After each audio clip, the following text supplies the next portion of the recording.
Evening పిల్లలు school నుంచి వచ్చిన తర్వాత ఏం చేసి పెట్టాలా అని ఆలోచిస్తుంటారు కదా. ఇంకా ఒక్కొక్కసారి బ్రేక్ఫాస్ట్కి కూడా ఇడ్లీ దోశలే కాకుండా ఇట్లా ట్రై చేయండి సర్వపిండి. అయితే ఈ సర్వపిండిని క్రిస్పీగా చేసుకోవాలంటే ఎట్లా తయారు చేసుకోవడం అనేది నేను ఇప్పుడు చూపిస్తాను.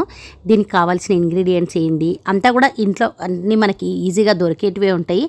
సూపర్ టేస్టీగా ఉంటుంది. మామూలుగా చాలామంది చేస్తుంటారు కానీ క్రిస్పీగా రావాలంటే ఎట్లా తయారు చేసుకోవాలనేది నేను ఇప్పుడు చూపిస్తాను. దీంట్లోకి శనగపప్పు వేసుకుంటాం, నానబెట్టింది. ఒక హాఫ్ అన్ అవర్ ముందు శనగపప్పు నానబెడుతున్నా.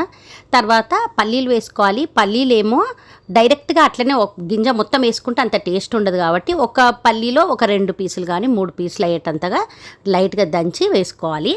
తర్వాత బియ్యం పిండి కావాలి దీనికి.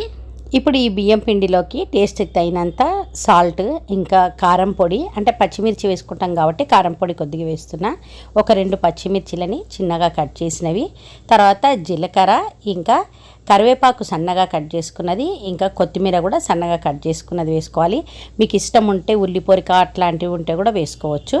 ఇంకా తర్వాత ఈ నానబెట్టుకున్న శనగపప్పు, ఇంకా లైట్గా దంచినవి పల్లీలు, ఇంకా ఉల్లిగడ్డలు ఎక్కువ వేసుకోండి, టేస్ట్ బాగుంటుంది. ఇక్కడ 3 కప్పుల వరకు బియ్యం పిండి ఉంటే నేను 1 కప్పు వరకు ఉల్లిగడ్డలు వేసుకున్నా. అంటే అందాజతోనే వేస్తాము, చెప్తున్నా మామూలుగా కొంచెం కొత్తగా చేసుకునే వాళ్ళకి. తర్వాత కొద్దిగా పసుపు కూడా వేసేసి ఇంకా ఇవంతా కూడా పిండిలో నీళ్లు పోసుకొని ఇంకా పిండి తడుపుకోవాలి. అయితే నువ్వులు కొన్ని ఇప్పుడు వేస్తున్నా, తర్వాత మళ్ళీ చూపిస్తాను నేను. నువ్వులు తర్వాత మనం చేసుకునేటప్పుడు పైనుంచి పెట్టుకుంటే బాగా కనబడతాయి కాబట్టి ఇప్పుడు కొన్నే వేసుకున్నా. మామూలుగా స్కూల్ నుంచి వచ్చిన తర్వాత కానీ ఈవినింగ్ ఏమైనా తినాలనిపిస్తే పిల్లలకి ఇట్లా చేసి పెట్టండి, బాగుంటుంది. మాకైతే మా అమ్మ స్కూల్ నుంచి వచ్చేసరికి ఇట్లా సర్వపిండి రెడీ పెడుతుండే. అయితే మామూలుగా ఎప్పుడూ తినే శాండ్విచ్లు ఇవి కాకుండా ఇట్లాంటివి చేసి పెట్టండి. నేను ఒక 1.5-2 ఇయర్స్ కింద చేసిన, మధ్యలో ఎందుకో చాలా గ్యాప్ వచ్చింది. పిల్లలు ఇష్టపడతారనమాట, అడుగుతున్నారు చేయమని. సరే అందరికీ కూడా చూపిస్తున్నా, అందుకే మీరు కూడా ట్రై చేసుకోండి చూసిన తర్వాత.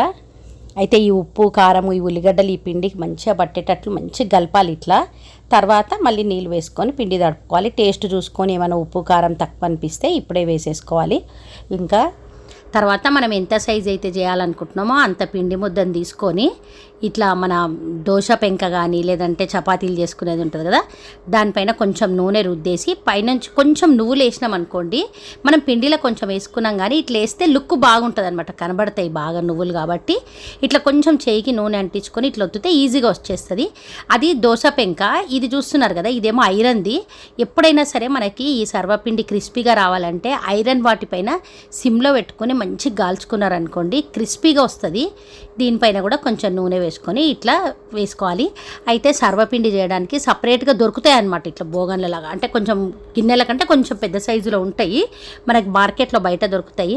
మా అమ్మ వాళ్ళ దగ్గర ఉంది, నేను ఎప్పుడు వెళ్ళినా వాటిపైనే చేస్తా. అవి లేకపోతే మనం ఇట్లా ఏ పెంకల పైన అయినా నాన్ స్టిక్ది కానీ ఇట్లా ఐరన్ దానిపైన అయినా చేసుకోవచ్చు.